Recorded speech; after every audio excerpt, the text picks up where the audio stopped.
Okay, we are live right on time, 9:15 p.m. Mountain Time, 8/26/2024.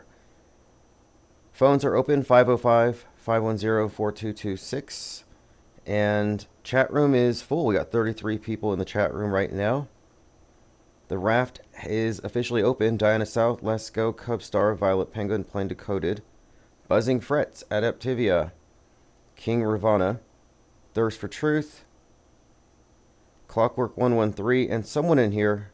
Oh yes, Diana South, you got your press passes today. Excellent. I saw you ordered 3, and I mistakenly sent 3 to someone else. ExploringAgain.com has joined us as well. Elephant Tusk says, Trump was putting out memorial wreaths, laying them at Arlington Cemetery. Apparently only the commander-in-chief are allowed to do this. Many accounts are calling him out as the obvious commander-in-chief. Yeah, so if you didn't know, the new line, the new thing going around on Q Street is that the 45-47 on his hat means that he's president 45, 46, and 47, and Joe Biden is just pretending to be president while Trump and the White Hats defeat the deep state behind the scenes. But at some point, RFK Jr. is going to replace J.D. Vance, and then when the coast is clear, he's going to rip off his mask, and he's going to be JFK Jr.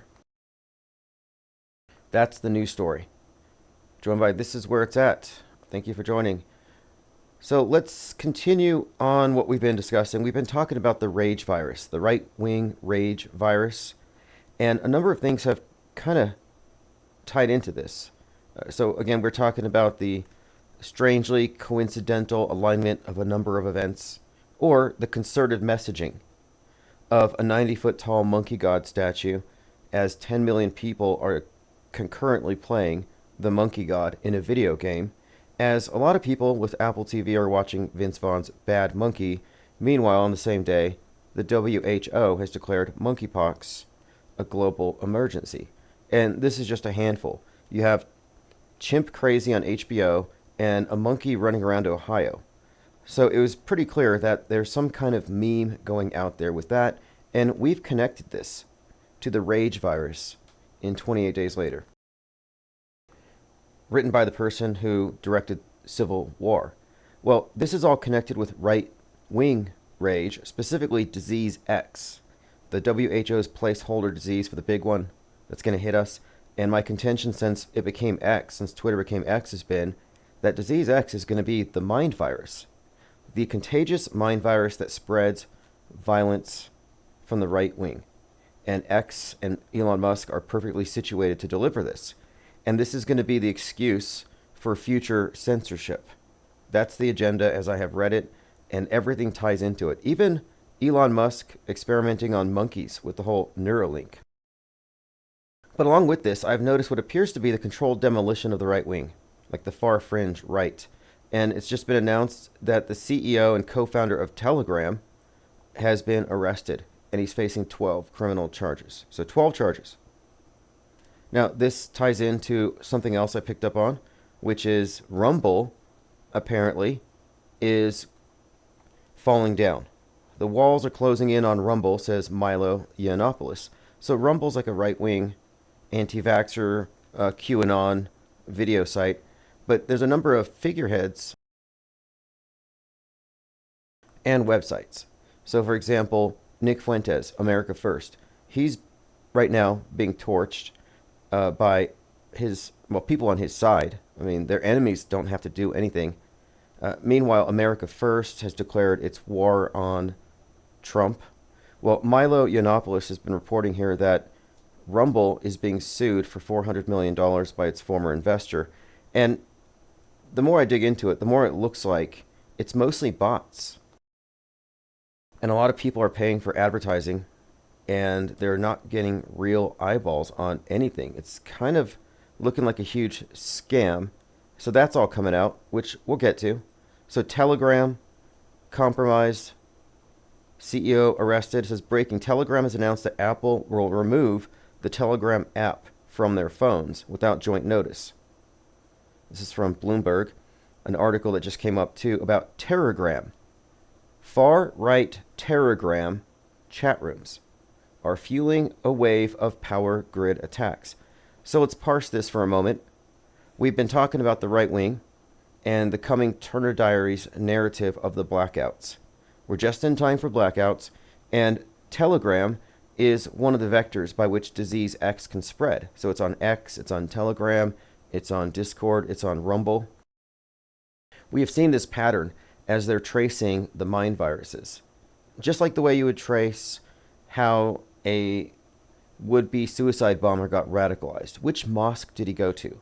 Which Quran verse radicalized him to attack the great Satan? And they're doing the same thing here. QAnon is the domestic equivalent of radical Islam. MAGA ban is a thing. But it says extremist communities see damaging power substations as a way to fuel unrest and ultimately overthrow the U.S.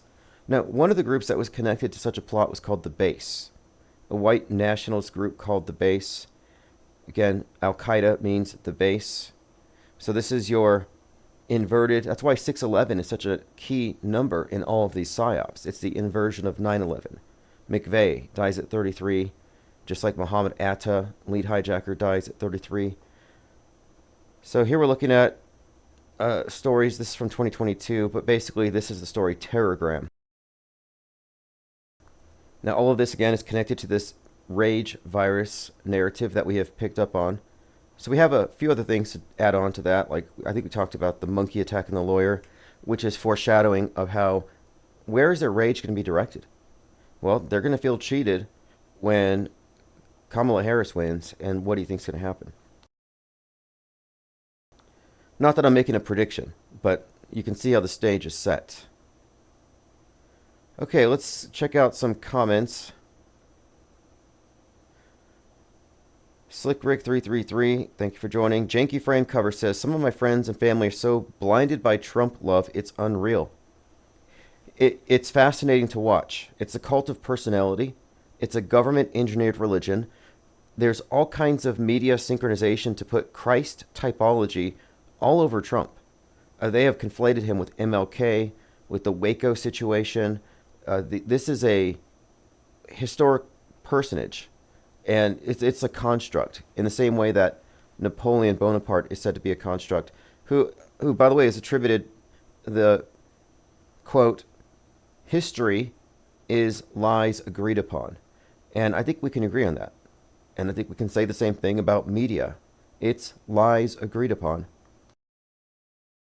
But what's interesting about Trump in particular is that there's a huge body of predictive programming going back 60 plus years. Specific stuff. And you could interpret him as being a martyr, a Christ figure, but the majority of this content has him as the Antichrist, as Biff Tannen, as the destroyer, as the catalyst which will bring down the West. Like he is the Terminator in this broader narrative. He is the figurehead of the Kraken, of the right wing rising up, mixing with Russia, getting some kind of weapon, and nuking the West. I mean, this is all part of Trump's story. That's why I thought it was interesting last week that at one of his rallies he was playing the theme song to the Titanic, because the theme of the sinking Titanic is really a metaphor for the West, and the iceberg is symbolic of climate change, or perhaps terrorism, a nuke, but whatever it is that strikes the death blow that brings the Tower of Babel down. So you have the symbolism between that relates the sinking of the Titanic to the sinking of the Twin Towers, and that's being extended to the sinking of the ISS and international cooperation in our commons above. So that's what we're about to see, the fall of the tower. They're using a lot of biblical narratives along with their science fiction narratives in the bigger meta script. I call it syncretic storytelling. I'm not a Bible person. I'm not suggesting Revelation has any validity, but what I am saying is that there are stories that are being layered onto the news events, and these individuals who are playing these historic roles are imbued with other characteristics, and they're composite characters. Musk is one of the best examples. I've pointed out the Jeff Bezos Nimrod connection, and of course Donald Trump, the Antichrist. All right, joined by Lean Dion, Ryler05, says, weren't the London riots right-wing rage? Yes, and what did they blame those riots on? Thank you for that. The riots in London, I said, hey, this is what I was expecting in America. Because if you recall, Joker comes out and it's kill the rich. It's the Marxist class warfare. Even with Heath Ledger, he burns the pyramid of money. He says Gotham deserves a better class of criminals. It's class warfare. They don't need money. It's a redistribution scheme, communism or revolution, taking down the capitalist system. So the Joker movie comes out. We had pointed out all the symbolism in the mask, the uprising, and it foreshadowed 2020, the left-wing uprising. And Joker is Antifa, and Batman is Proud Boy. Batman is Patriot Front. These are characters that are attached in these psyops to the left-right narrative. And this has been going back for years. It's very consistent. And it's about time when this Batman movie came out, I was like, wait a minute. Joker starts out where he's in a subway and he kills some rich guys, becomes a hero, an anti-hero. You know, he's fighting the power. Whereas Batman in the Batman movie starts out beating up a bunch of jokers on the subway. And this is around the time that the right-wingers were all sharing videos of violence on subways, saying get out of the cities, leading up to Jordan Neely's strangling death at the hands of Daniel Penny on the subway. Also on the subway, if you recall, you had Frank James shooting up 33 rounds into that one subway cart that didn't have any cameras. So the subway attacks are all symbolic. It's symbolic of the underclass, the uprising. So these are all, again, stories they've attached to the news cycles. So the Batman movie comes out 3/4/2022, and I said 3/4, March 4th. The messaging here is March 4th, right-wing terrorists. And the midterm slogan for the elections, the midterm elections on the right wing was flood the polls. And I noted how in the Batman movie on 11/6, Gotham is flooded after the radicals, inspired by the QAnon guy, the Riddler, blow up a dam and flood Gotham. So you have a lot of connections here, but the main thing here is flood the polls. In the movie, they literally flooded Gotham to disturb the election. So you can see how these things align. But when that movie came out, I said, it's about time that we're going to see some kind of right-wing equivalent of the BLM George Floyd riots. And when I saw these things going on in London, instigated by anti-immigrant sentiments, etc., I thought, okay, here it comes. Now we're going to see the rage virus, disease X, the mind virus spread through right-wing sites like Telegram and Twitter. And this is going to be blamed. And they're going to say, this is why we have to lock down the internet to spread these rage viruses. Ryler05 said, shouldn't BitChute fall down? It's ultra-right. Yeah, BitChute already took a hit. And they already capitulated after Christchurch. You know, Brenton Tarrant, shout out to PewDiePie, a couple simulated mass murders, and before you know it, they're shutting down 4chan, BitChute in some places. And it's a nice site, I guess, but it's strange because the only comments I get on BitChute are from the Hitler fan club, asking about my genetics and why I don't talk about Israel. So it looks to me like it's a honeypot and it's just a bunch of feds. Joined by Pippi Langstruff. And Dwayne Bith says, good evening, fellow rafters. Yeah, this is a raft. So if you didn't know, when penguins gather on the water, they formed what's called a raft.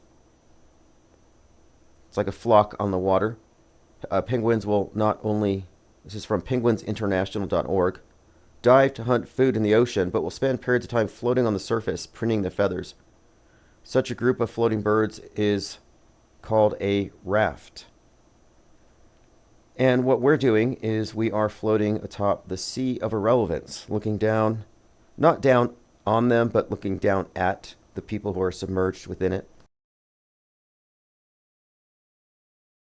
And if you carry a lot of baggage, like let's say you're a propaganda mule, and you're carrying a bunch of nightmarish conspiracy theories, red pills, and you're just trying to smuggle it over here to the raft, you're not going to float. That stuff is not buoyant. White pills are buoyant. Red pills, blue pills, black pills, those sink to the bottom. Ted Striker 2112 said, received my press pass today. Lean Dion says, will they fake arrest Musk? they've been going after Musk for some time.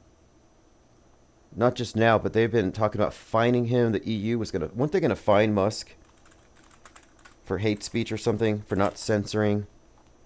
There was quite a lot, but yeah, EU charges Elon Musk for letting disinfo run wild.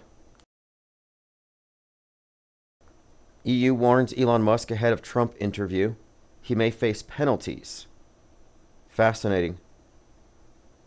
Elon Musk calls for the release of the Telegram founder Pavel Durov as arrest sparks debate whether X owner may be next.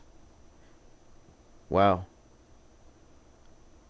Elon Musk shares fake news claiming UK rioters will be sent to detainment camps. Now, Musk does boost a lot of stuff, but you have to remember, this is by design. He's an agent provocateur, the biggest one in the world. That's all he is. The fact that he is part of the space program means that he's top tier programmer, top tier worldview warfare operative, and outer space is just a metaphor for controlling the inner space between your ears. That's why he's the lead provider or promulgator of not just mind junk, but space junk. These are parallel narratives. By the way, if they do arrest him, who's going to save the astronauts? You have the stranded astronauts, the Calypso mission, and Boeing is mad because they hate SpaceX, but SpaceX is going to have to save them because Boeing isn't compatible. There's something wrong. Let me find out what the issue is. They're not coming down until February. NASA will bring stranded astronauts back on SpaceX, not Boeing's Starliner. 240 days stuck in space, by the way. And this is the astronaut with the ridiculous amount of hairspray in her hair. And if you don't know that this is hairspray, you're so far behind. I mean, it'd be naive to think that that's what it looks like in space. That in 0G, your hair's going to stand out like this. No, this is an old trick. And they can't, I mean, even though it's an old special effect and they could do CGI hair, with her, they're just sticking to what worked. They're not making any significant changes. Here's a picture of it. Again, for those of you dupes, I kind of feel sorry for you. You think this is like evidence that they're in space floating? Just another fake miracle provided by your state church, and here are your high priests with God's eye view. They have a God's eye view of the earth, and they can see that you're polluting it. And they have the overview effect. And from up there, they see the need for carbon taxes and restricting your movement and restricting misinformation. But will they arrest Musk? That would be interesting. Adaptivia says fight, fight, fight. Yeah, speaking of fight, fight, fight. So Trump gets shot in the head, and he says fight, fight, fight. You know who else said it? Gabby Giffords. Gabby Giffords, who was shot in the head on Elvis's birthday, is known for saying fight, fight, fight after she was visited by President Obama, who raised her from the dead. Symbolically. Kamala can beat the gun lobby. She can fight gun trafficking. All right, there you have it. Her husband, Mark Kelly, of course, didn't get the overview effect. You can look into this, and I have receipts on all these things. There's a list of people who have had the overview effect. His twin brother, Scott, let me see if I can pull this up. There's a list of them here. So you have these twins. One got the overview effect, and the other did not. A questionnaire of 39 astronauts and cosmonauts said that it caused these perceptual changes, spiritual changes. In fact, there's this company called SpaceBuzz that wants to use virtual reality and sensory deprivation to give this experience to children. Think about it, baptizing children into the church of Nasatology, simulating the effect with VR technology, create awe-based experiences and induce minor cognitive shifts in the participant's worldview, similar to the overview effect. Imagine putting your children in a sensory deprivation tank with some headset, and they come out with a different worldview, a cognitive shift. They have seen the earth in its entirety. Okay, here are a list of those who've experienced it. Now, they're all BSers, that's for sure. But yeah, Scott Kelly got it, Mark Kelly didn't. And if he had, he wouldn't have joined politics. So that's an indication that he didn't overcome his earthly origins like the rest. So you have Scott Kelly, Ron Guerin, Chris Hadfield got it. He recorded the first music video in space. It was Space Oddity, a David Bowie cover. William Shatner got it. Now, William Shatner also cried. And he was trying to cry and have a profound experience. Meanwhile, Jeff Bezos is spraying champagne on the ladies. If you saw that ridiculous PR stunt. But Shatner said that when he was in space, he felt like he was at a wake for Mother Earth. That he was looking down at a dead planet. Because of Jeff Bezos and capitalism, etc. Dr. Zink says, Muhammad Atta, look what a goon. He's a total psyops. I understood the entire thing are to steal freedoms. People are brainless fools. People aren't brainless, but they selectively shut off their cognition when they're listening to the authority, which is the screen. Janky Frames says, Trump has been compared to the man behind the curtain in The Wizard of Oz and the Emerald City to New York. The Emerald City is certainly Seattle. Have you seen Let's Start World War III? Great video. It came out March 11th. Note the date, 3/11. So 3/11/2018, a group called World Order releases Let's Start World War III. And you see them on the yellow brick road throughout. It's a Seattle connection. But they begin as Trump supporters, and they all look like Trump. They mimic his hands, his gestures, his facial expressions, and they have an American flag behind them. This is called World Order, Let's Start World War III. Again, they're all about the Trump. They have the Trump hair. But at the end of the video, they're going through Seattle. At the end of the video, they are beneath a flag that says, "We are one," and it now has all the flags mixed. So this is like one world order stuff. And this is at the end of the video after something happens, which I think is foreshadowing. And that is these Trump imitators in this video, Let's Start World War III, all pretend to be Trump, and I'll put it on the screen, getting shot. And they're all doing the hand sign, and they fall onto their backs in the snow. I'll play about 3 seconds of this annoying song.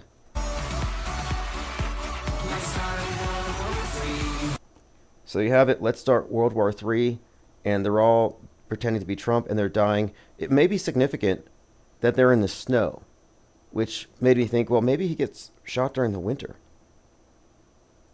But there's plenty in this video suggesting Seattle, 3/11, and transitioning from one world to one sovereign nation to being part of a conglomerate. Again, that's World Order.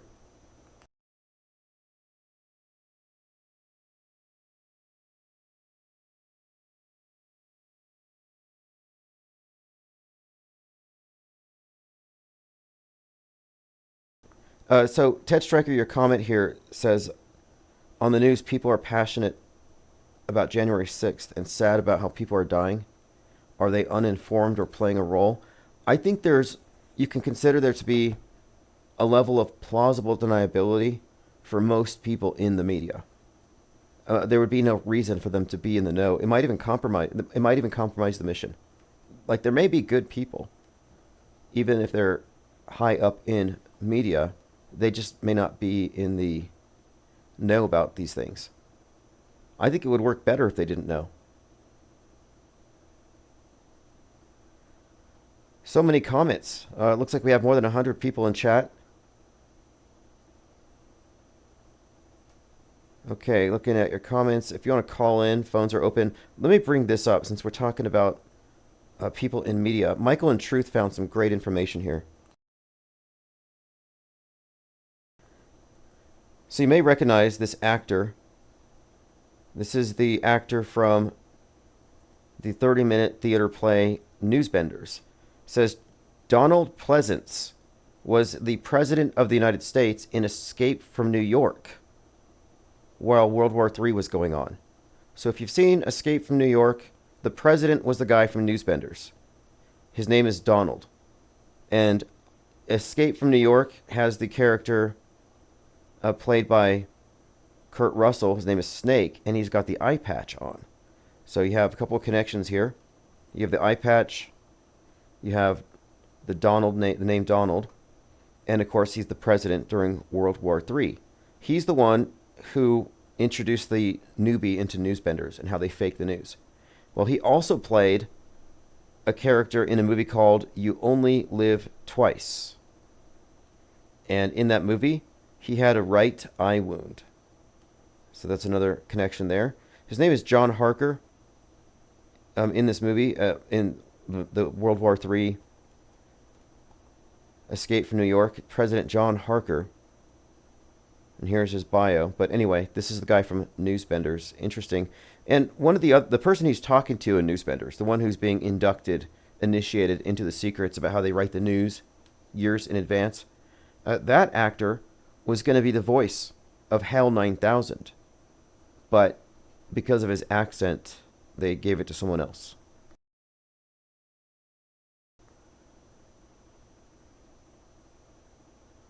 Catching up on comments.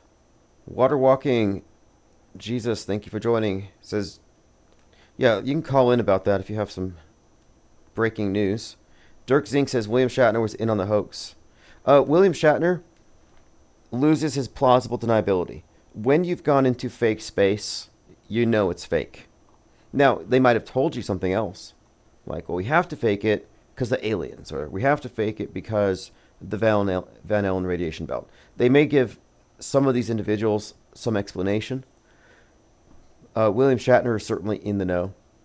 And Captain Kirk is kind of like the Captain Cook, kind of a historic analog. This is just a way of describing the new frontier. And they brought out William Shatner on purpose alongside Jeff Bezos in Texas with a cowboy hat.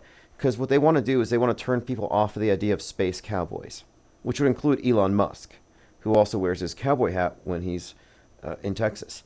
And the idea is that the West that we cannot take America into outer space, but we have to go out there as a unified, whatever it's going to be.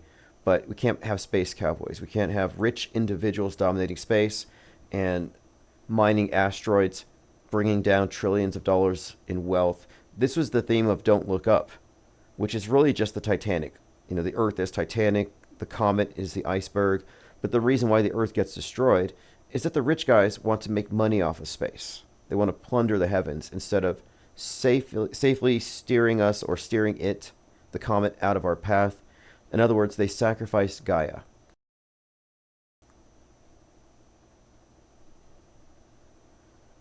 Plain Decoded says, or they flew very high and said it was space. That's a possibility, I guess. They don't even claim they went to space. You know, it's only 40 miles. But the video is not convincing. If you watch the video, it's just a bunch of jump cuts. You don't have continuous footage from one camera of these people floating around. It's carefully edited and it's spliced together. Cut, cut, cut, cut. Why is that? And this is uniform. This is standard.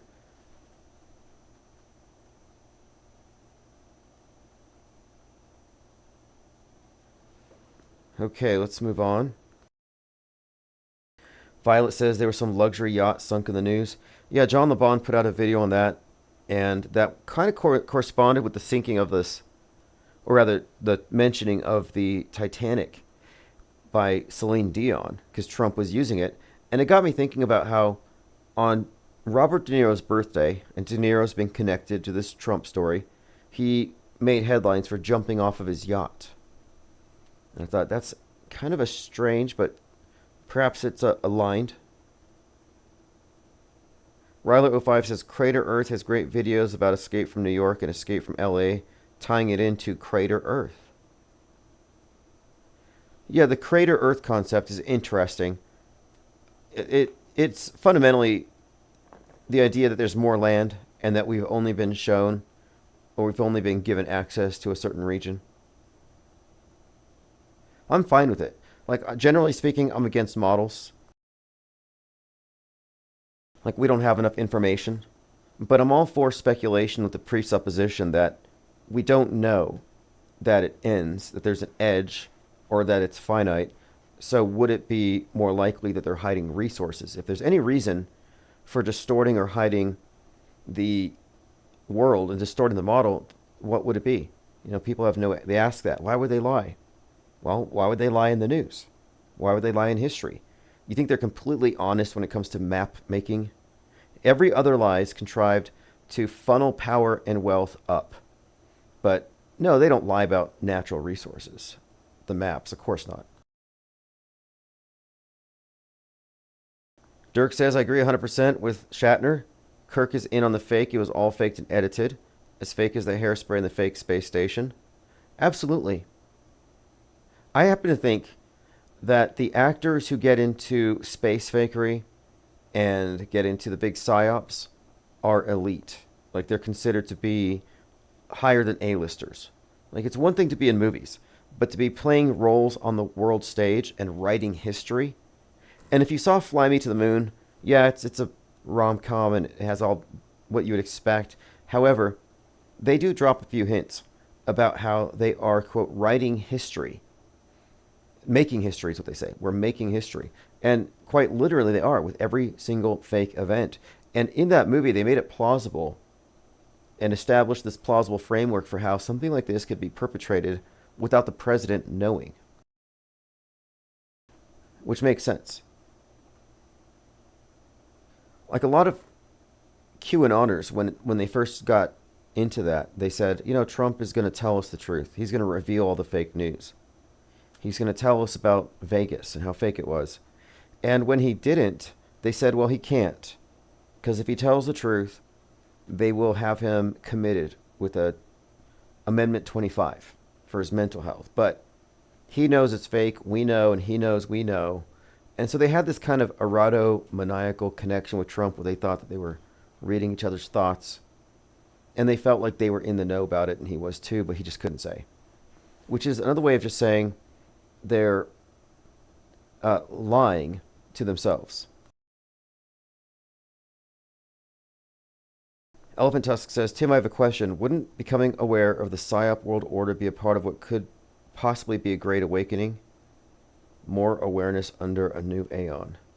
It really depends on what you mean by aware, because truthers think they're aware of PSYOPs because they are.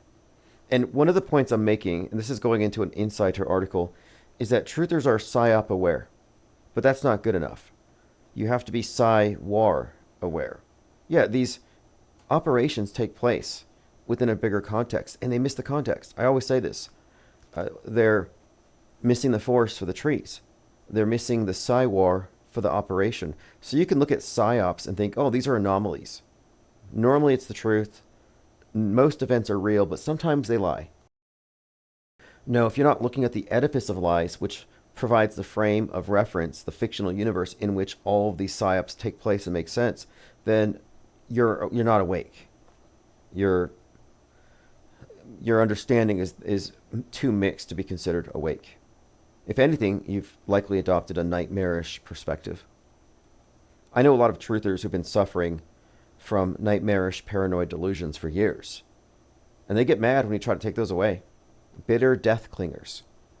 Like, don't take away these 40 decapitated babies from me. I'm grandstanding on top of these dead kids. Don't take away these victims because I'm advocating for these victims. Well, you're basically a crisis actor. If you think that the lives of fake dead people matter and you're advocating for these fake dead people, you are a crisis actor.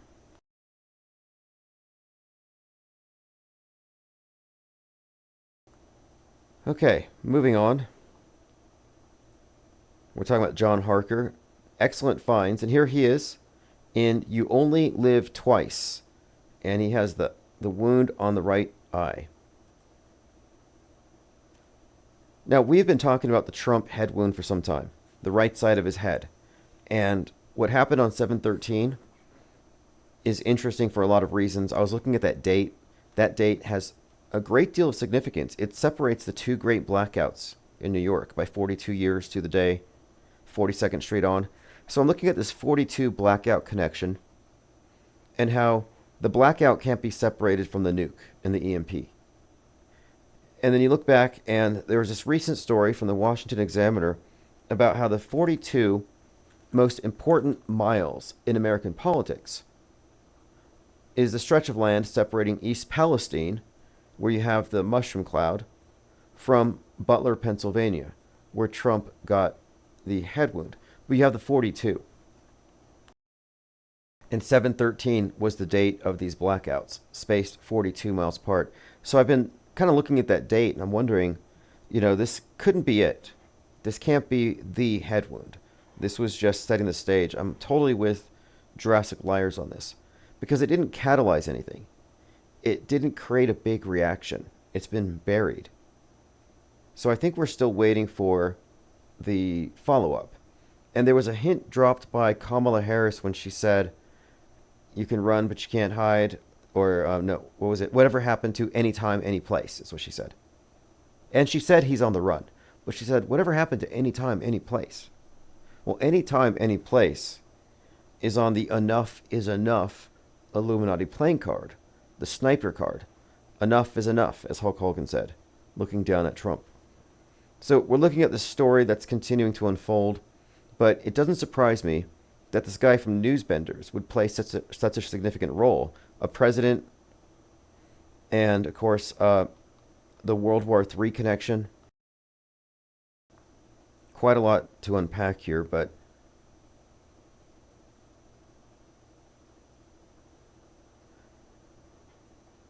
so I haven't finished it, but I am watching one of the new Mission Impossibles. And there is some, I think there are some dead giveaways in that movie, in Mission Impossible, about what we talk about. They're talking about how this AI could hijack reality and create this carefully constructed digital facsimile that everyone thinks is real, and they could manipulate the world. And they're talking about it like it's a hypothetical, like, uh-oh, we can't let this happen. It's like I get some elements of Duper's Delight in some of these big movies. Like at the very top, they're pretty well aware that we have been in a simulation for some time. And you know who knows this? Elon Musk. Don't you recall years ago, Musk was talking about how we are in a simulation? We might possibly be in one. He had to have known at that time we are in one. We're in a Truman Show. It's inarguable. If you believe in, and I could list off a number of things that set the parameters for your fictional universe, you're in a simulation. If you believe in, and we could just go through the list. There are so many things that make this up. And it really does start with fake space. Whether or not the Earth is a ball, 25K in circumference, whether or not any of that stuff is true, doesn't change the fact that what we have been presented has been science fiction. The Church of Nasatology's religious art shouldn't be considered scientific evidence. And the people who treat it as such are dupes, as evidenced by the space chorizo. Scientists' space telescope is actually, this is again, a stunning new photo of Proxima Centauri from the James Webb billion-dollar telescope, was just a slice of chorizo. The trouble with this is that everybody fell for it. The Atlantic, why everyone fell for it. So you're telling me you're scientific? Oh, I believe in science. I believe in NASA. Okay, well, you probably fell for this. You saw what looks like a pepperoni and your jaw dropped. Like Soy Jack, that meme. He pointed at your screen. Look how beautiful that star is. No, it was a slice of meat. And this is just an example of what I call visual illiteracy. You're not even the arbiter of what you believe. Your eyes aren't. Nope. It's what they tell you. It's what is designated real. You're outsourcing perception. And you've done so to the level that they can make you look dumb at any time. And this wasn't the first time that they've made the masses look dumb. This is just one of the first times they made you look dumb and then revealed it after the fact. But they still haven't shown you that the whole Apollo 11 was a movie, or that they fake spacewalks in a pool, just like the one they train in. This is evidenced by light diffusion. We've talked about this many times. But again, if you can be fooled with a pepperoni against a backdrop of stars, you can be fooled with astronauts or people pretending to be astronauts, I guess LARPers, cosplaying as astronauts, swimming around in a pool. Like you're dupable. And if you can't recognize that you're trickable, that you can be duped, then you have an enormous blind spot. I mean, I freely admit it. If I'm at a magic show and I'm sitting in the seats, I'm going to be fooled by every trick. But I'm not going to say it's magic. I'm just going to say I don't know how they performed that trick. But normies are like, it's real. I can't tell how they faked it by looking at the screen, therefore it's real. Makes no sense. But auto-hoaxers, media skeptics, fakeologists are the ones who are walking around the magic show, going backstage, figuring out how it all works.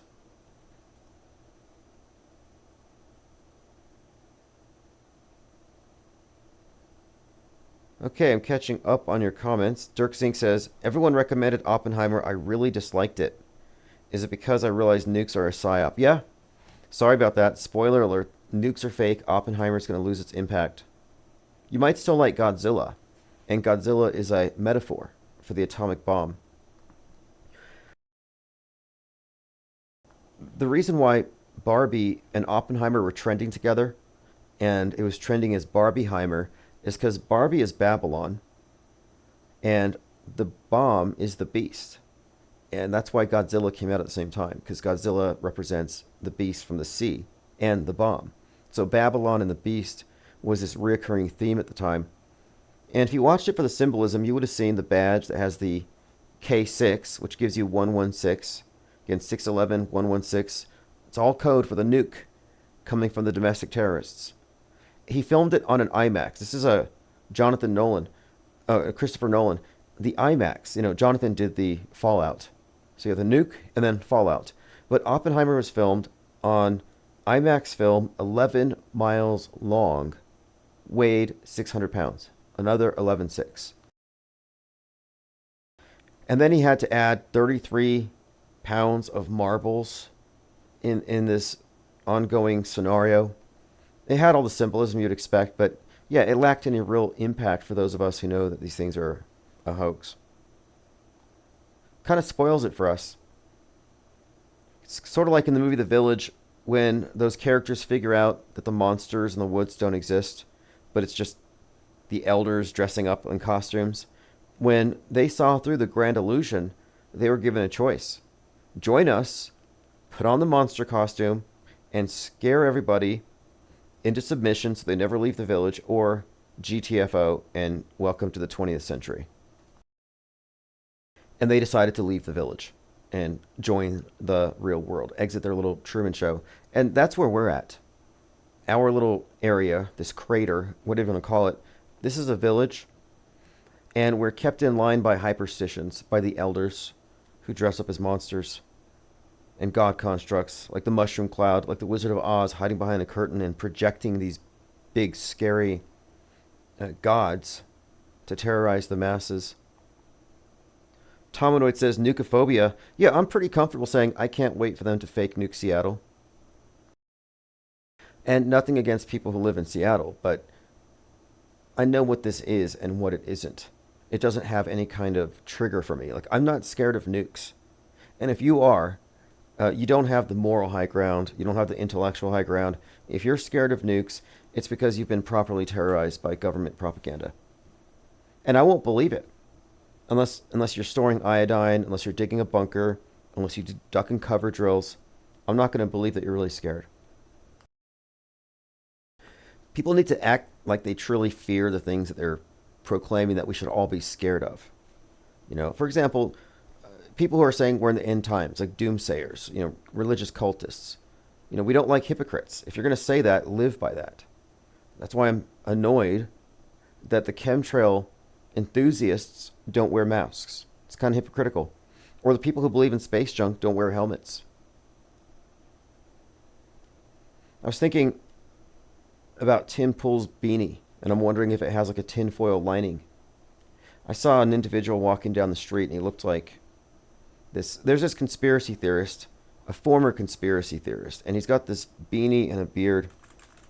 He's going to find it. I saw someone look just like it, and I was like, are beanies the new tinfoil hats?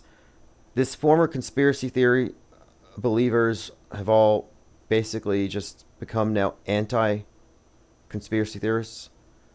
I think this is one of them, Brent Lee. Now, they didn't become auto-hoaxers. They didn't arrive at some skepticism towards media writ large, but rather these individuals just went back to believing the mainstream news. So this is another trend, but they all have the same look. Kind of Morgile-ish. It's like a stereotype. I think these are all feds, by the way. Like, if you really think about a lot of the conspiracy theories and you debunk them, sure, it might make sense that you might go back to Normieville, I suppose, but I don't know. These days, I kind of think you would go... We'll see. I don't know. We'll see how resilient truthers are when they find out that the alternate versions of events are also fake. Will they revert back to the blue pill, or will they get onto the raft? Ryler says, Tim, they use Barbie houses in the miniatures of nuke explosions. Oh, yeah. Bikini Atoll, the bombshell. That's when the term bombshell became associated with women in bikinis. And this is all part of an ongoing... We talked about this last year. But there's a lot of interesting symbolism connecting the nuke to the bombshell. And the bombshell, this is a goddess archetype, the New Age goddess. This is the one that Jack Parsons was describing as Babylon. And so the Babylon and the Beast is a new iteration of Isis and Osiris. And so that's the context here. The reason why the pink is of significance here is that the beast is white, the color white, or in their symbolism it's white, whereas the goddess is red. So the red and the white gives you pink, which is in the chalice, the Holy Grail, held by Babylon, who rides the beast on the tarot card. And this goes into like even the Super Bowl. The last couple of Super Bowl halftime shows. You had Rihanna in red, dancers in white. You had Alicia Keys in red, Usher with the Phoenix in white. This red-white god-goddess thing, and of course the pink, it's all occult symbolism in our faces. So when I say that Barbie is the Whore of Babylon, yeah, I have quite a lot of material to back this up, and it's all by design. Not a coincidence that Margot Robbie was in Babylon, based on Hollywood Babylon, written by Kenneth Anger, who was not only one of the Church of Satan founders, but he was a Thelemite, a Crowley student, who was also connected to Alfred Kinsey. So you find these connections between the sexual revolution, Aleister Crowley, the occult, and Hollywood. None of it is coincidental.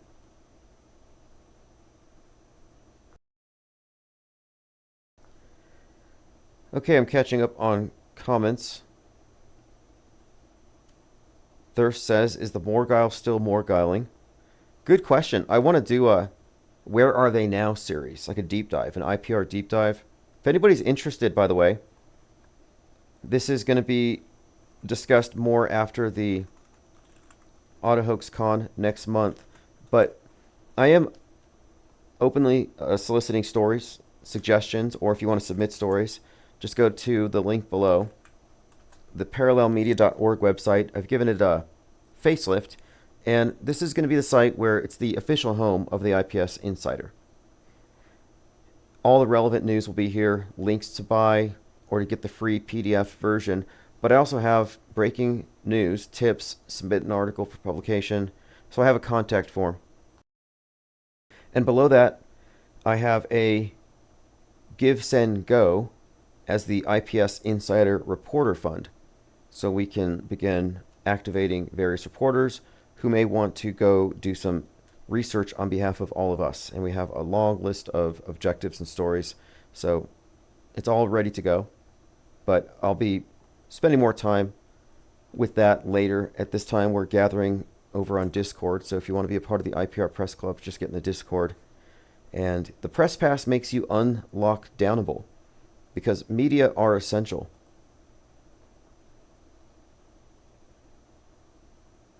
Constant Elevation says, combining narratives, a piece of space junk will knock out parts of the power grid. I'm assuming people will believe. Well, as I started out talking about yesterday, Megaopolis, which I might go watch tomorrow. Francis Ford Coppola, Megaopolis. It was supposed to be a pre-9/11 movie. 9/11 ruined it for him because he said it wouldn't make sense to release it post 9/11 because it takes place in New York. And they had, I guess the PSYOP had taken his thunder. And there was a scene he had to remove because it was involving some 9/11-y like situation. But here we are, more than 20 years later, he's releasing it. And it begins with a Russian satellite falling to the Earth. And as this is being shown in the movie festivals, an old Russian satellite blows up and the ISS astronauts have to take cover. So that's obviously contrived. It's not real, but this is out there in the narrative. But if you look at the trailer for Megaopolis, which I believe represents the Tower of Babel, the Titanic, as we've been saying, this one world construct, the trailer opens up with the Statue of Liberty with space junk falling behind it, specifically, though, from Russia. Which ties in, of course, to what I mentioned yesterday, the ISS movie, Russia versus America. Dirk says, great call on the Barbie movie. I never did a deep dive. I'm impressed how you linked it up. Oh, you have to... Yeah, it goes deep. Margot Robbie is a key because of her connection with the movie Babylon. But it goes even deeper in the movie itself when you go into the symbolism of Barbie Land being Babylon. And the energies of the Babylon or the goddess is what Jack Parsons, Marjorie Cameron, and L. Ron Hubbard were supposedly releasing into the world. And the movie is about this membrane, this barrier between the two worlds breaking, and Barbie and Barbie Land being released into the world is Babylon.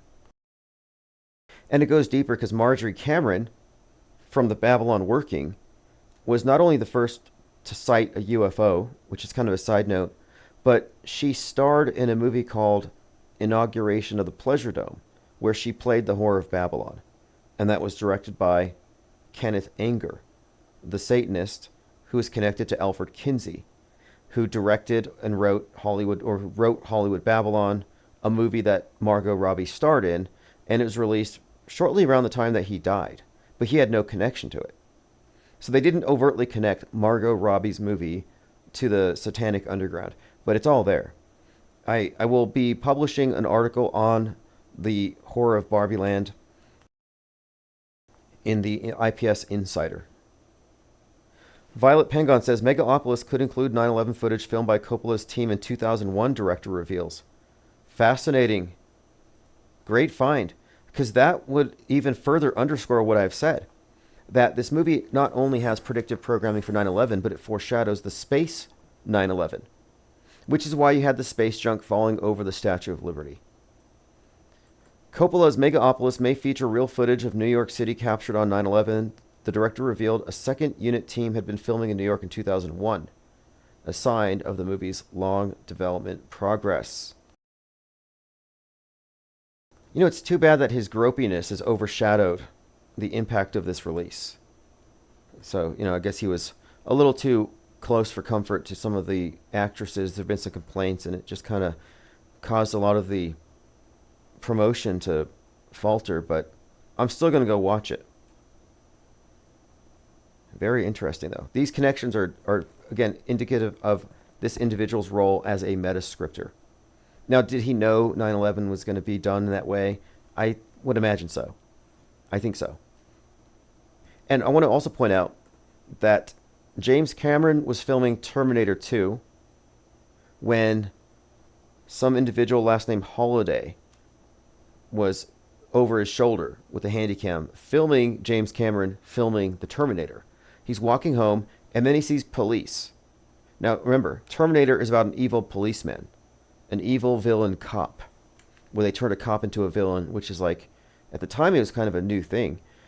So it's highly significant that this individual is recording Terminator 2 from the sidelines, and then he's walking home, and he sees evil cops beating Rodney King. For 1 minute, 19 seconds, they hit him 33 times.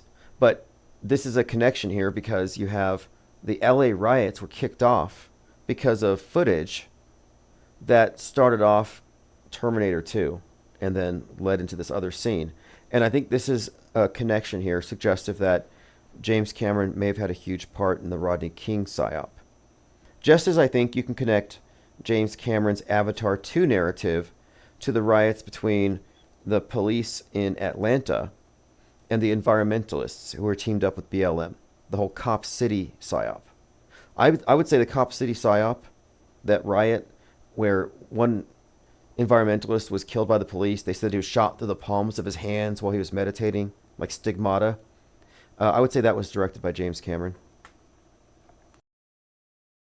who's a huge environmentalist. I mean, and Skynet and this whole thing was reintroduced in Avatar with the sentient planet, the Pandora.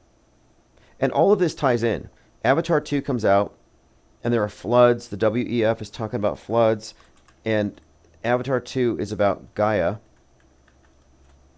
or Pandora, being sentient, but they mentioned that Gaia was sentient, then humans killed it, so they had to go move on to this jungle moon.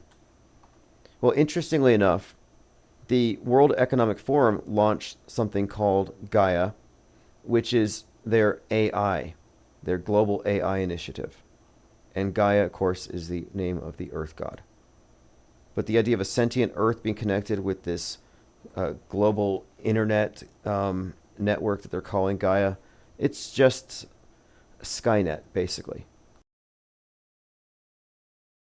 Yeah, I'll turn on my phone. Actually, my phones are on if you want to call in. Just 505-510-4226.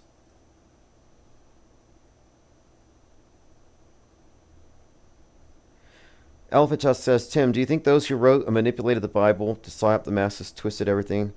In other words, they demonized Babylon and these concepts when they were actually positive. Well, the cult, the New Age cult, worships the Whore of Babylon as their goddess. Hey, what's up, caller? Dude, your phone wasn't on for the last hour. That's must have been gremlins. Yeah, hey, I had talked about Gabby Gifford, fight, shot in the head. She was on the news the other day. Yeah, that's what I was calling in for when you showed that, and then I was gonna say, forget, I'll just watch it later. Your show. I was just gonna go do a video. Then you started talking about another thing that I wanted to. When you showed, were you showing that Donald Pleasance, right? Yeah. Yeah. What were you showing? Because I know that. I mean, I know what it is, but you were showing him as who? Who is that supposed to be? Okay, he's the president of the United States during World War III, and then in a movie called You Only Live Twice, he's got the right eye wound. Right, you know who that is, right? He's playing some villain called Ernest Blofeld, Stavros Blofeld. Okay, and that's Dr. Evil is based on him. Oh, nice. Okay. Yeah. Okay, Blofeld. I see that. Blofeld is a Dr. Evil. Okay, I see that Dr. Evil connection here. And that's why that's why it looks like a space needle on his eye. You know, if you see the point coming out of Blofeld's eye, and the round part is the top part of the space needle. I see it. What I'm saying? I see. Yeah. Okay. Yeah. I see it 100%. So I've zoomed in on it, and yeah, the scar over his eye is 100% space needly, definitely like Dr. Evil. And you go to Dr. Evil's headquarters in Seattle, and it's a space needle, and of course, it's an anagram for Elvis. Elvis. Yeah. Evils with an S is Elvis, right? And like I always tell you, it's always the twin connection. Mini-Me is the twin, right? And do you know what they were saying, that Mini-Me was 1/8 the size of Dr. Evil? It was some kind of joke, I guess, because he's not 1/8. He's more like 1/3 the size of Mike Myers. But 1/8 they were saying. And you know Elvis was born on 1/8, right? So there's two of them were born because Elvis had an identical, right? That is funny. That is funny. That is actually a good catch. Yeah. And and then man, I forgot what I was going to say because I've waited so long to talk. Now I can't remember what I was going to say. Oh, did you know that Jay Roach was the one who was the director or the writer of this. Can you look that up real quick? Yeah, yeah, and the character number 2 has the eye patch, by the way. Okay, yeah, here we go. Yeah, there you go. So he has the there eye you go. patch. That's right. And Yeah. and of course, Snake in the movie Escape from New York, where the same actor is playing the president, has the eye patch as well. The main character has an eye patch. Yeah. Kurt Russell, who played in the Elvis movies, right? So you got Elvis and Snake and the eye patch. Okay. Yeah. And Jay Roach did, in fact, and he was born on Trump's birthday. He directed Austin Powers and Meet the Parents. And you know that movie, the first one, check out when it was released. Now, it says 2 different release dates because they did a quick release, I guess, to a certain amount of theaters. Then they did a full release on the weekend. So look on Wikipedia when it was released at Austin Powers. Okay. Movie. Now, he also directed Bombshell, which stars Margot Robbie, which has some fascinating little other points here. But let's see the release dates. Okay, here we go. We're talking about Austin Powers, satirical spy comedy, 1997, 1999. I'll see if I can find... 1999 one. The 1999 one. The Spy Who Shagged Me. Okay. Yeah. And it was released on 6/11. Yeah, but it was released on 6/8, but it was released also on 6/11, a full release on a Friday, that's why. And I believe, because 6/11's reverse date, its reverse date is 7/22. I think the first one was released on 7/22. Can you check that one? Yes. And that in itself, again, ties in the Space Needle. It ties in the evil Elvis and all of that. Jay Roach being born on Trump's birthday is another connection, you know. And then, his the director has Trump's birthday, and AP, Austin Powers, that is 116. Yep, there you go. That's right. I've mentioned that many times. And Austin is connected to Austin Butler, who played Elvis. Yeah, and in fact, I was looking at America First, which is this right-wing obnoxious group. Okay, yeah, release date 6/11, and I'm trying to find the second date. And I was thinking AF 16. 16 is a huge code here. I'm trying to find the secondary date. You might be right, though. I'll keep looking. Oh, forget. But when you say the secondary date, what do you mean? The 7/22 one? Yeah, I'm trying to find if I. That was for the first movie, Internet. But anyway, 6/11 and 6/14. Yeah. Matter. Anyway, points made here. Points made, and the fact is, this is the same guy who. And you remember? Yeah.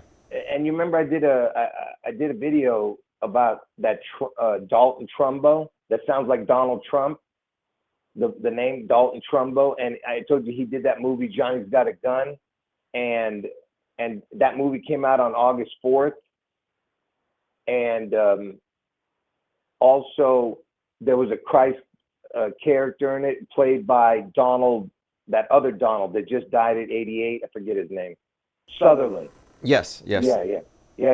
So he played the Christ in there.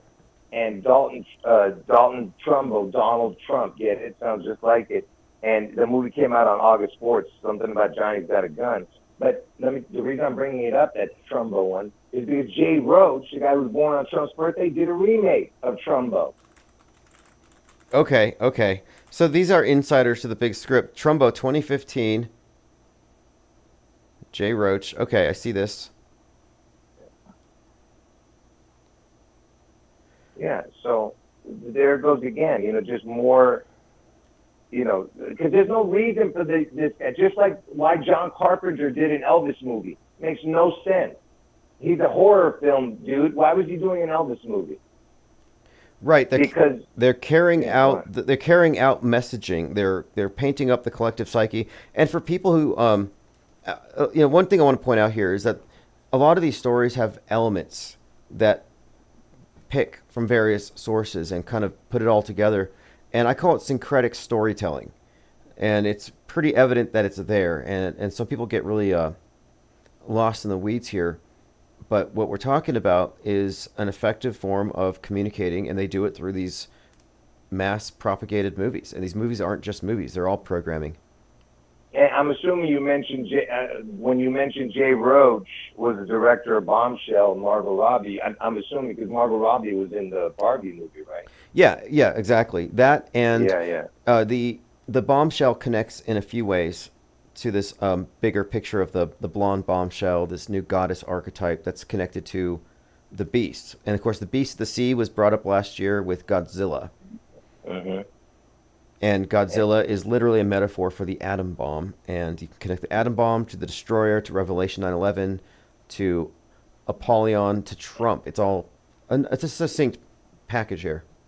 Right. And when you were mentioning the fight thing, because when it first happened, I was telling everybody that. I said that FFF is 666, and also fight is what Gabby Gifford said when she got the head wound on Elvis's birthday, right?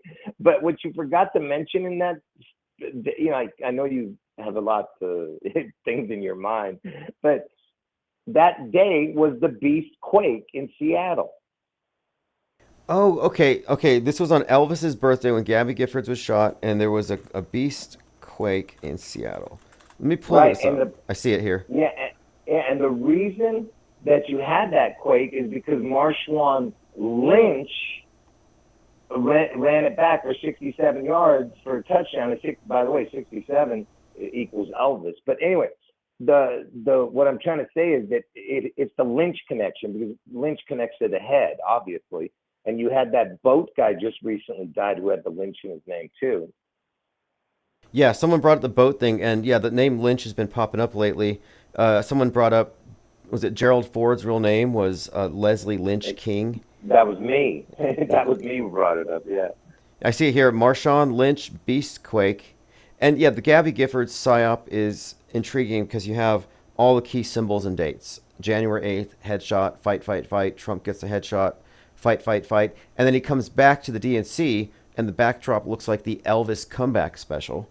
Like the Elvis stuff it's inescapable. It's intertwined with this narrative, and as you've painted it here. Yeah, and just like Elon being Tesla is the word Seattle. It's the same letters. You just use it twice, the letters. Tesla, Seattle. And that's why it had the connection with Satan, with Starman being Mr. Satan, Yeah, and something I was going to bring up recently, because after the Trump head wound thing, I brought up how Marilyn Manson, who's Antichrist superstar, released something, and it had the one eye symbolism, and it was Nuclear Blast Records is the record company that just picked him up. So I'm looking at this, and it seems like, okay, there's some Antichrist connection here, because in one of his videos he plays JFK being killed, and it seems to foreshadow a lot of stuff right now with the QAnon's obsession with the Kennedys. But anyway, he happens to be 55 right now, and he's making this comeback thing. And you mentioned the 55 being consistently it's Satan. Satan, right? It's Satan. Yeah, Satan equals 55, right? And of course, speaking of the head wound, you're saying he played JFK or something, that Marilyn Manson. Yes. You had the Marilyn Monroe connection because she died on 8/4. Yeah, that's another big one. Right, exactly, because his namesake, Marilyn Monroe, who died on 8/4 and is connected to the Kennedys. So I find a lot of stuff with a number of musicians, just like there are directors who are metascripters, or some in the music industry who are also actors who are portraying these archetypes and moving these stories forward. And in fact, when that music video where he plays JFK getting killed, when it was released, they actually stalled the release because JFK Jr. had crashed and died. Fake or not, for some reason at that time, they had to delay the video, and he apologized for it. So he's been involved in the PSYOP entertainment complex on the periphery for some time, since Littleton and even before. Yeah, and one of the viewers is reminding me that I mentioned in the past, where is it? I just saw it. Wow, it looks like it just disappeared, the comment. Where'd it go, man? This is unbelievable. Hold on. There are so many comments here. Oh, the Al Roker. you know how those people freeze on camera? Like certain people, they just freeze. You ever seen that? Oh yeah. MK Ultra glitches. Yeah. The first one that we saw actually on live TV was Al Roker. That was the one that got really famous, the Al Roker one, right? Do you remember that? Oh yeah, that's epic. That his face. Yeah, Yeah. that was a glitch. But that was what was important about that is that it happened right after they said the word Holy Ghost. But what were they talking about? They were talking about it was Elvis's death date anniversary. They mentioned Elvis and then the Holy Ghost, and then he froze. You could play it. You won't get a copyright. That's wild. Okay, I didn't catch that there was an Elvis connection in there, but that's the context. Yeah. Let's take a listen. Yeah. I'm gonna, right before, right. If you play it right before, like 30 seconds before, just.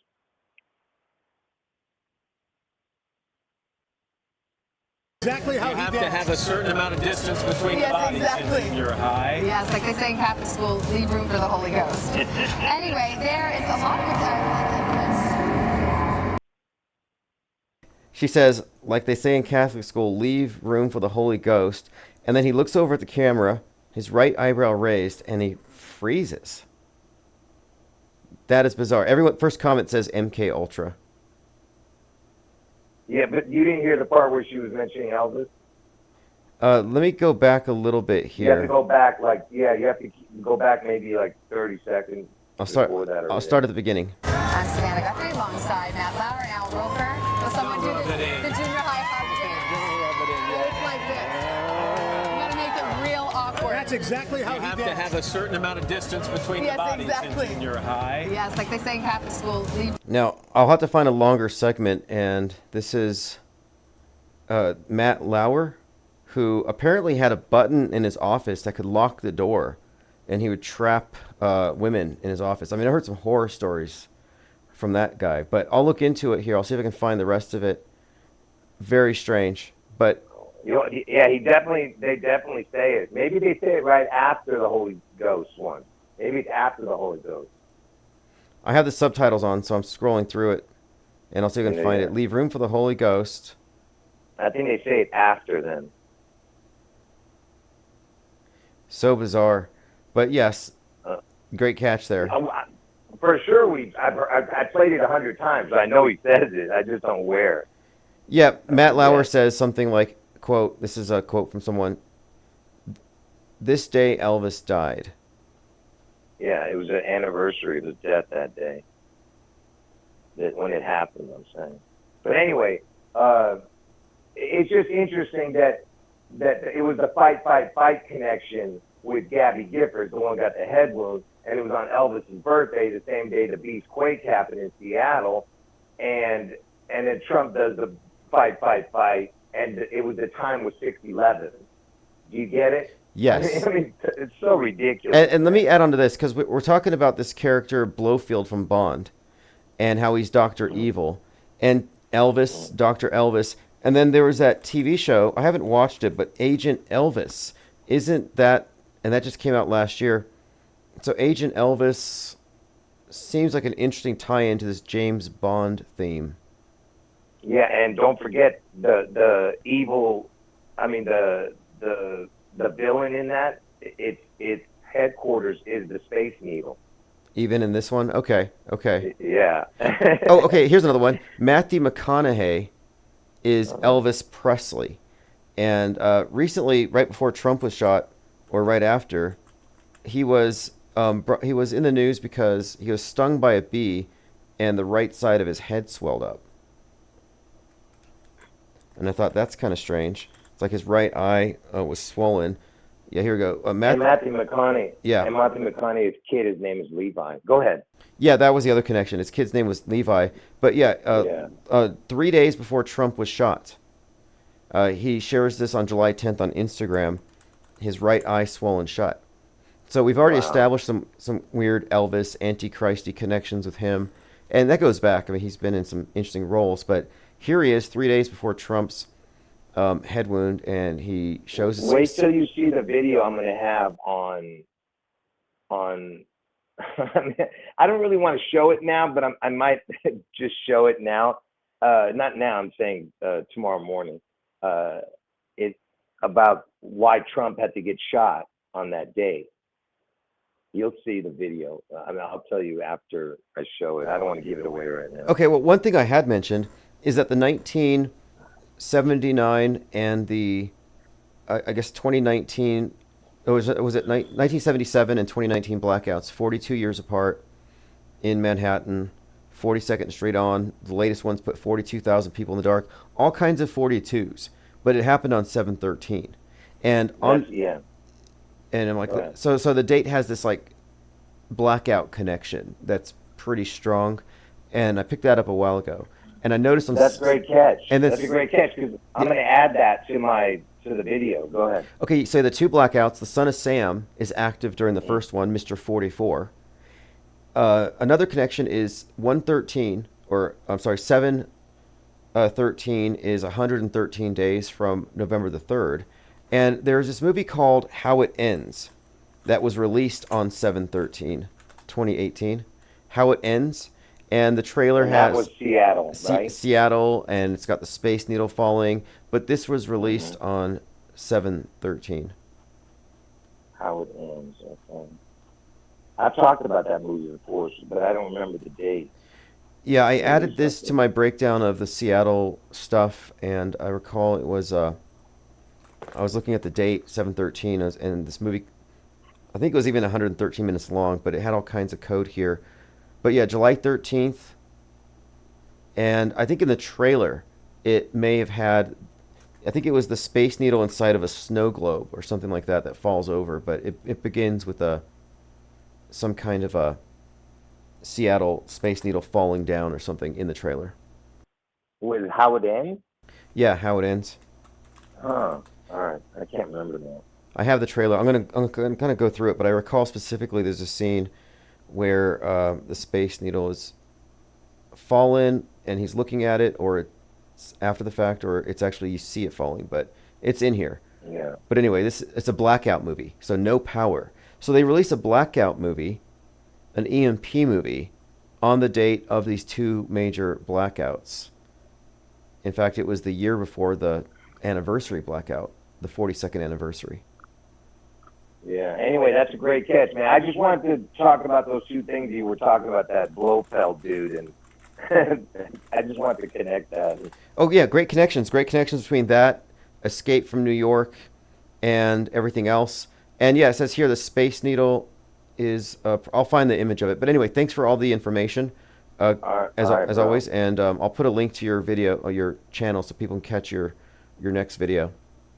All right, take care, man. Awesome, thank you. All right, everyone. There is Garrow. A lot of interesting information.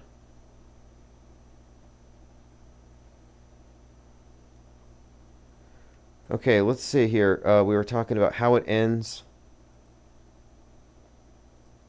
7/13 blackout date. And Garrow's going to release a video where he's going to specify why that date was important for Trump to get his ear shot. And so that story is still evolving. Again, we talked about this individual who's from Newsbenders, and he's the basis for Dr. Evil. And there is another connection here, Dr. Evil, that you could connect him to Bezos, Jeff Bezos, and Nimrod, the builder of the Tower of Babel, which is what the Space Needle signifies. The Space Needle, trip to heaven, the UFO, all kinds of code around it. You know, it's a 42-second elevator ride to the top. It's a 42-meter wide UFO in Washington State 42. But the Bezos connection here with the eye is also interesting. It's not so much prominent now. He's retired now, so he's not even... And there's Bezos with his $42 million clock.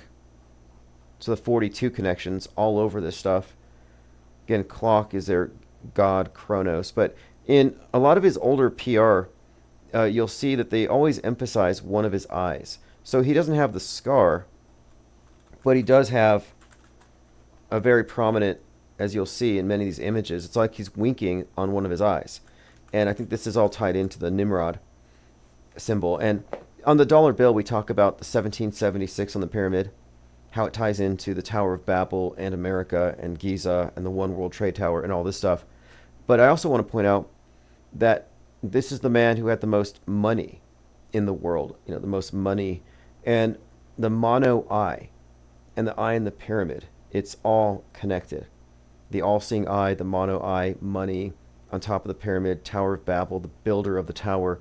That's why it was highly significant that he launched himself into space on the anniversary of Apollo 11, because Apollo 11 represents man walking into the heavens, intruding.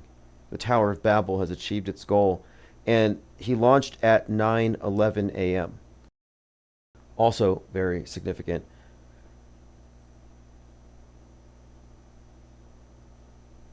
Bezos' middle name is Preston, says Jurassic Liars. Okay, and there's more to it too. So Jeff Bezos is also symbolically the man who fell to Earth. So we talk about David Bowie, who has Elvis's birthday, and I mentioned him earlier, Space Oddity, in the first music video in space. But the man who fell to Earth with David Bowie is about this alien who arrives on Earth, and he forms this world corporation and becomes this very rich person so he can go back to Mars, which is kind of Bezos' story. Bezos also has this kind of mysterious origin in New Mexico. Well, the man who falls to Earth lands in New Mexico. Thomas Newton crash lands on Earth, finding a way to ship water to his home planet. But yes, so there's the New Mexico connection with the man who fell to Earth landing in New Mexico with the mission to take water back to his home. So there's that Bezos connection. And then you look at this. So I would compare Amazon to Thomas Newton, the aliens corporation that he founds on Earth. And I believe it's called, I think it's called the World, like Amazon is A to Z, everything. So this is like, oh, here it is. A technology-based conglomerate world enterprise corporation. So there's a Bezos element here to him. But then another connection, again, Bowie, Elvis's birthday, but one of the trademarks about Bowie's visage from the very beginning is, if you'll notice, one of his pupils is dilated. So it has that one eye symbolism. It's very prominent on all of his album covers. And then, of course, he has a lightning bolt over his face, which is an Elvis connection. And, of course, Ziggy Stardust, the man who fell to Earth. And then he returns to space in the Tesla Roadster. Okay, let's see what... There's something else about the man who fell to Earth. Another connection here, which I'll probably get to.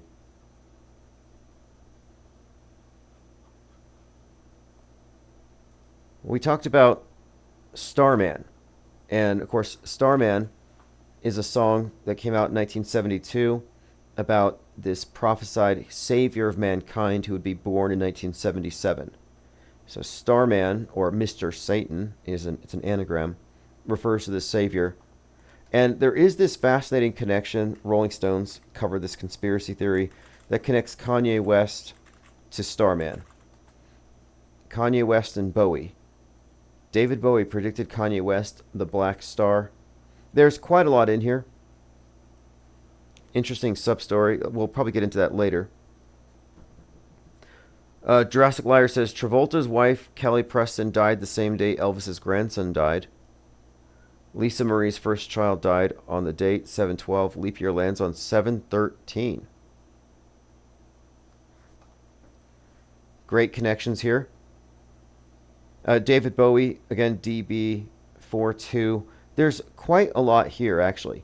I was talking about how Tom Cruise is Major Tom in the song Space Oddity, Ground Control to Major Tom. Yeah, Major Tom, I believe, is Tom Cruise, dying in space.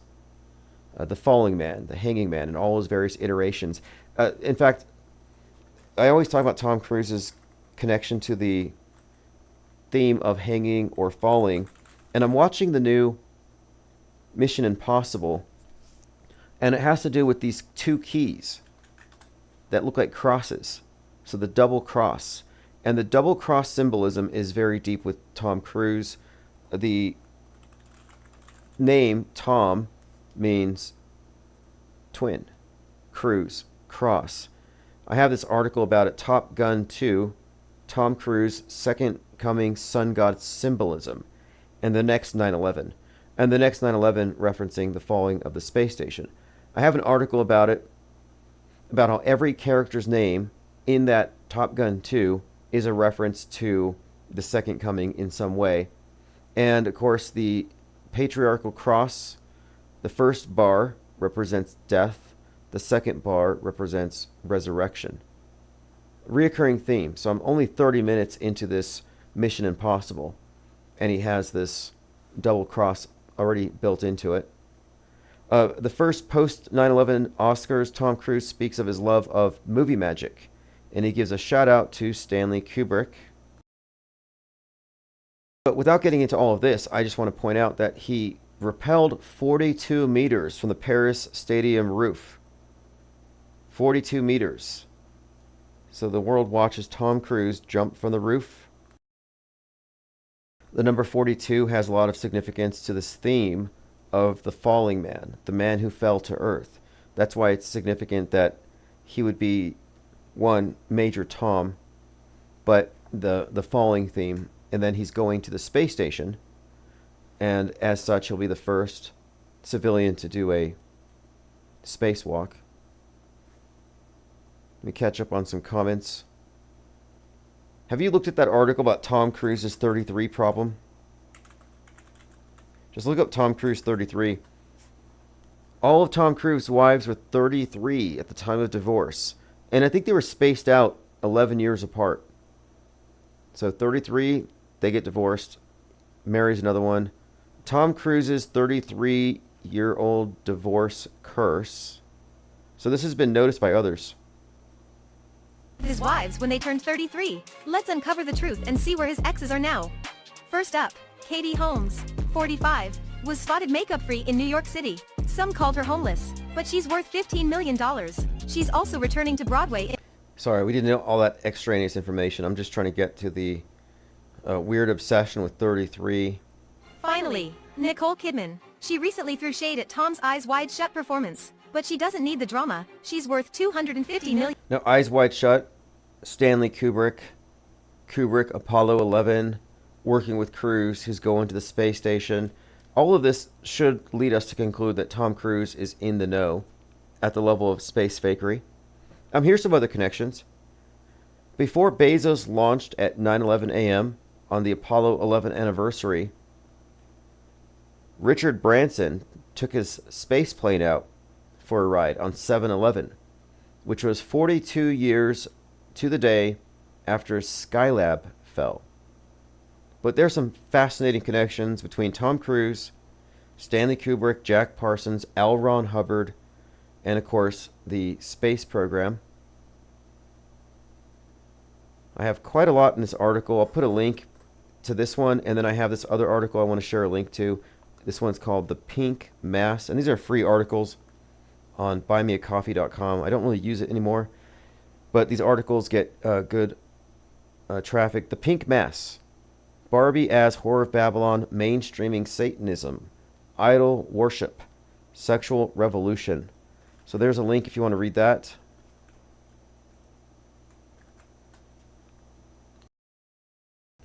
And then I'll put a link to the Tom Cruise article if you want to read that one. And I think I put an article here about Godzilla as a right-wing culture warrior. Yes, self-sacrifice, family values, non-toxic masculinity on full display. The Godzilla conservative culture warrior, that movie, Godzilla -1, was like the antidote to Barbie, in which men were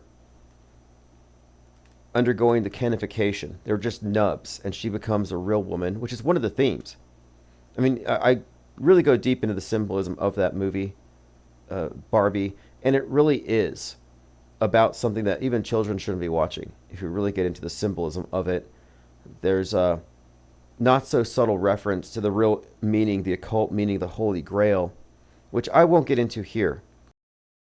But it ties into the destruction of the nuclear family. And if you remember, the beginning of the movie has a Kubrick reference. So Barbie begins with the monolith, and there's these little girls playing with their dolls. And the voiceover says something about how motherhood is slavery and drudgery. And then Barbie appears, like the monolith from 2001 Space Odyssey, wearing a black and white striped bikini, and she lowers her glasses and winks, the one eye thing, and then the little girls begin dashing the heads of their babies against the rocks, sacrificing their babies so they can live in Barbie land and be materialistic, just like Barbie. I mean, a very dark message if you look at just look at it objectively. Like killing the babies like that, but the whole point here is that you had the dialectic with the Barbie and Ken being rendered superfluous, and then the Godzilla movie, Godzilla -1, is post-nuke, everything's been destroyed. Well, it's actually post-Godzilla attack. And there's the main character meets this woman, they find an orphan, and they create a family. And so it's all about self-sacrifice to rebuild the nuclear family for the next generation, thinking about the future. Whereas Barbie feminism is living for the now. Elephant Tusk says, Tim, ever look into the video game Doom? It's all about an invasion from Mars. I recall playing that game, knee deep in the blood of the dead, shooting the demons. There's a version of it where you put in some code and the demons become Barney the dinosaur. See if I can find it. Looking for the Barney Doom mode. There's a Barney code. You've probably seen it before. You know, Barney the dinosaur. Which is the psyop. They get the kids to fall in love with dinosaurs before they go to school. And then they go to school and the first thing they learn is about mass extinction events and rocks from space killing all the dinosaurs. That's trauma-induced mind control.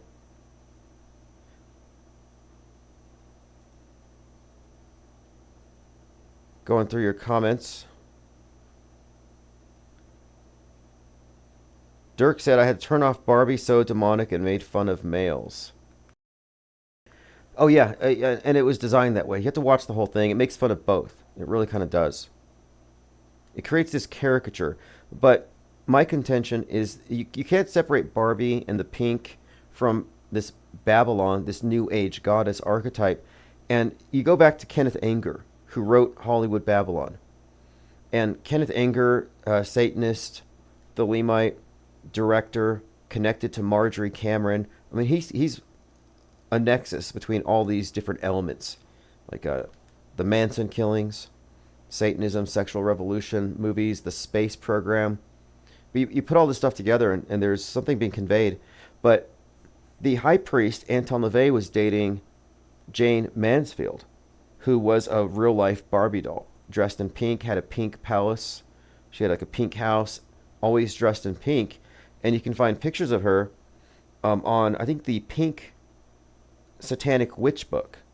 And Zena LaVey, the daughter of the Church of Satan, high priest Anton LaVey, Zena LaVey, who was recently interviewed by Jordan Peterson, she was given a pink Baphomet at her baptism.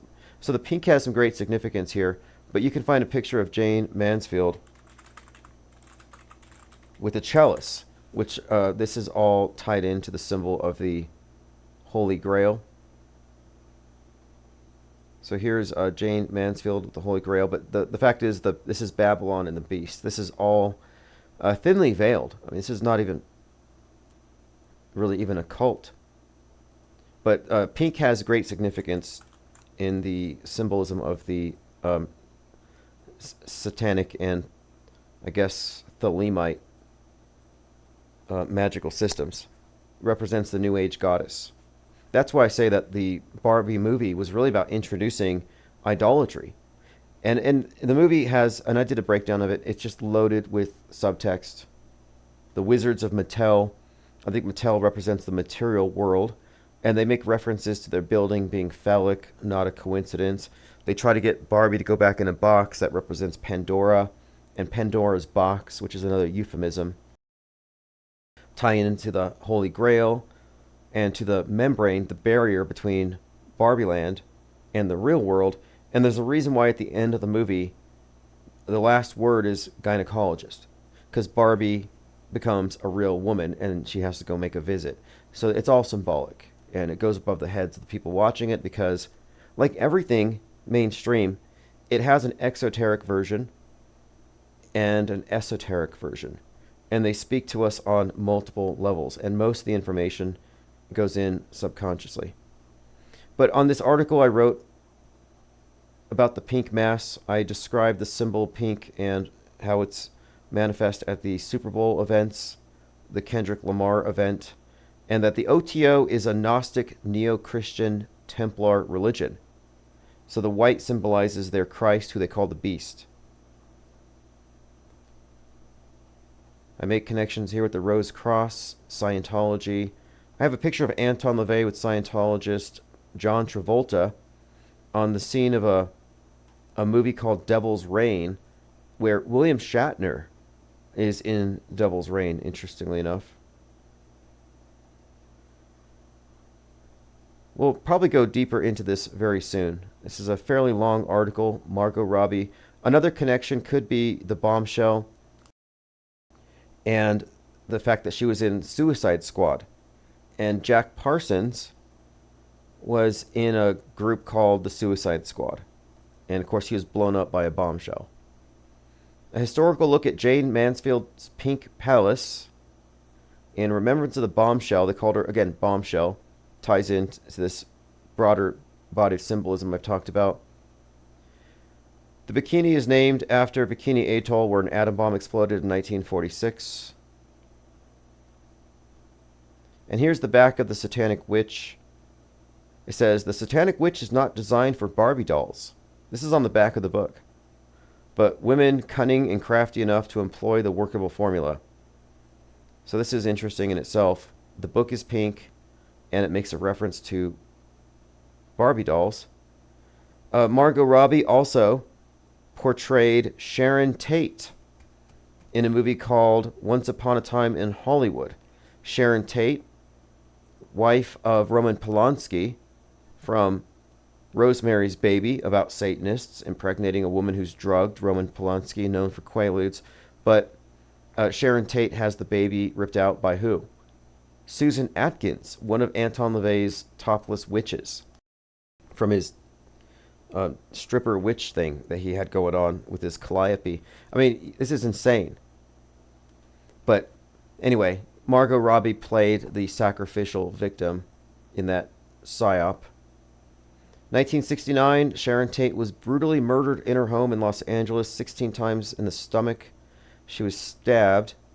And here's the image of Susan Atkins coming out of a coffin. Big Baphomet in the background.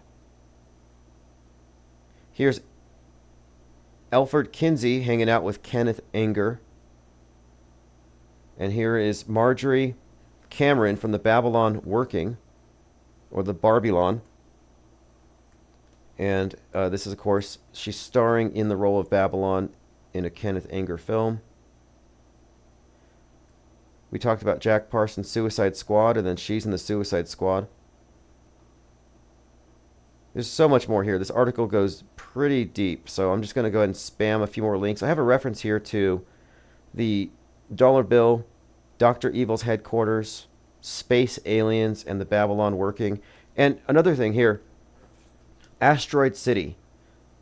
Well, Star City. You know, Asteroid City, asteroid means star, or Astra means star. So Asteroid City is about a movie star, played by Scarlett Johansson, in which she witnesses an alien visitation in the desert. And Marjorie Cameron was called the Scarlet Woman for the purpose of the ritual. Now, interestingly, and I didn't know it at the time, Margot Robbie is at the end of that movie. I couldn't watch the whole thing. I should have stayed. But I had others with me. They didn't want to watch it. I had to leave. But I have to rewatch it now because her sidekick in the movie represents Stanley Kubrick. And then she was in Fly Me to the Moon, which has Stanley Kubrick references and a character who looks like him. Enter the Stargate. Space X is space sex. The space program cannot be separated from its origins. It has always been a mask for Mystery Babylon. The University of Texas and SpaceX have, quote, Stargate. So Stargate has some connections here, because what does Babylon mean? Gate. Movie Stargate. Again, there's a Stargate here. Elon Musk is a composite character of Jack Parsons, Tony Stark, Iron Man, Willy Wonka, Constantine, von Braun. My contention is that the Mars mission is just a cover for humanity transitioning into the Aeon of Horus. This is practically an ebook, and this is only scratching the surface, but it explains the meaning behind Barbieheimer and Margot Robbie. And there's some other connections here as well that I've made having to do with I have a summary here. The Barbie turning into a living being constitutes idol worship on behalf of the viewers. The living person, as an avatar of a god or a goddess, is a living idol brought to life with role play in ceremony or dramatic theatric rituals. This is how the power elite give power to and worship their idols. Margot Robbie is just Babylon's latest avatar, and every Barbie doll is a ritual magic fetish, facilitating the transmission of the new Aeon energies into the hearts and minds of the masses. Elephant Tusk says, check out the movie Under the Skin. Scarlett Johansson plays an alien who feeds on the naked men she has sex with. Okay.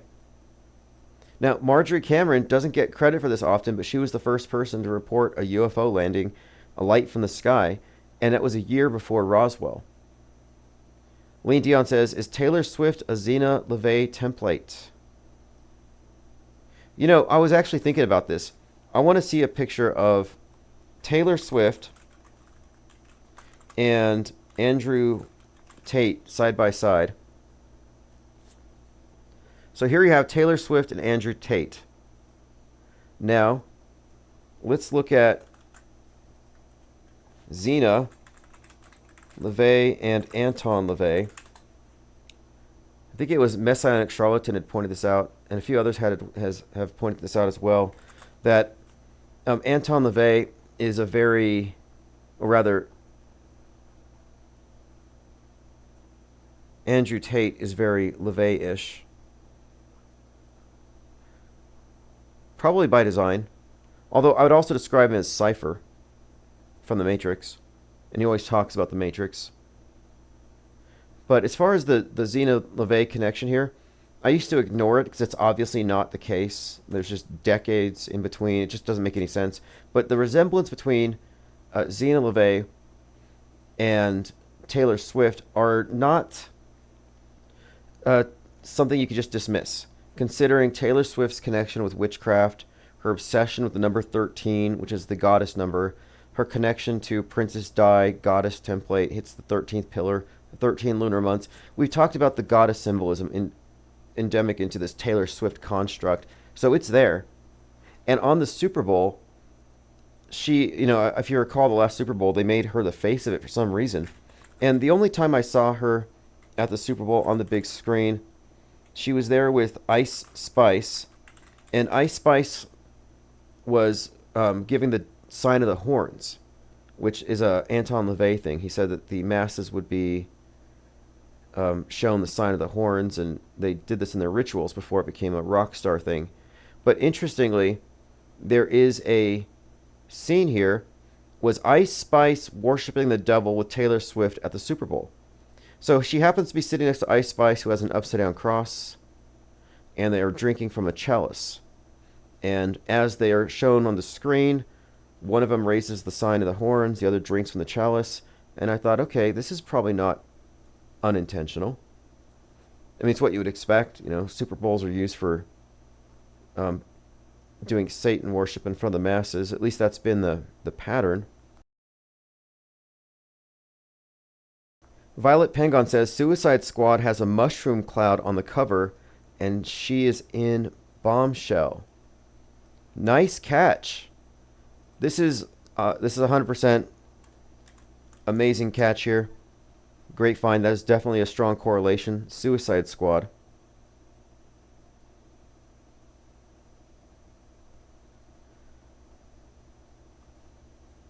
Estevan says, I saw on an old video you were talking about the astral W. Leadbeater astral plane.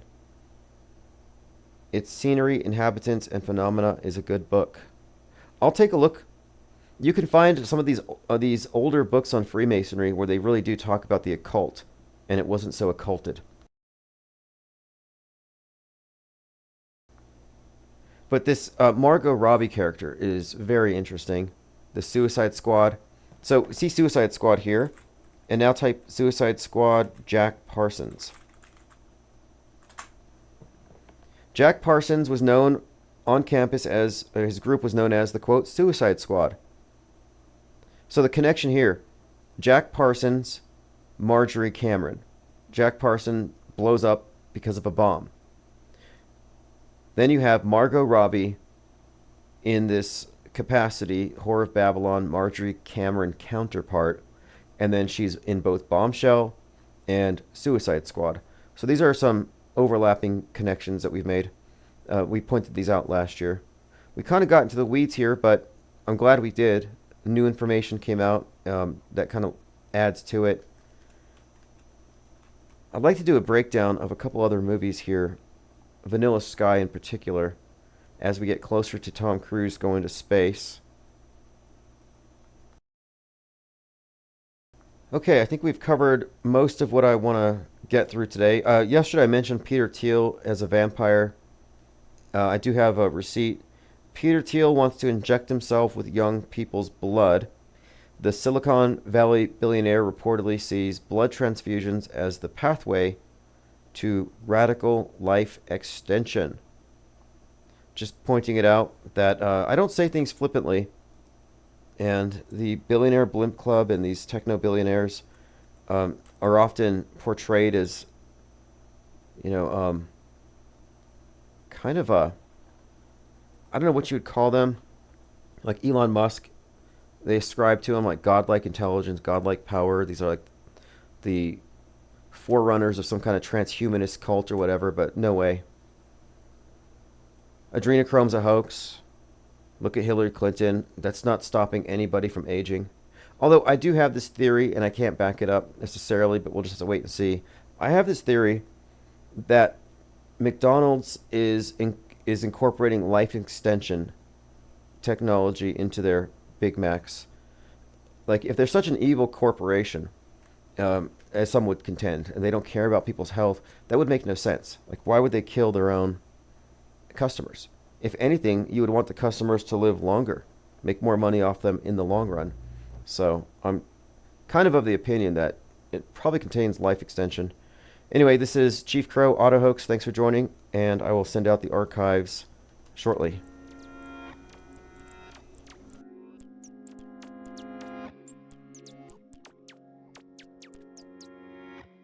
I'm on Auto Hoax, and it feels so good. You just auto-believe everything like I knew that you would. In my dream, you know I ain't got time, baby, for another crisis actor with soulless eyes. My buddy, my buddy and me. Telecommunications Act of 1996. 96, y'all. Gonna filter your eyes and scrub your mind. The weatherman, he's just another bad joke. You can be a doomed little donkey like Eeyore. I'ma be on Auto Hoax, and it feels so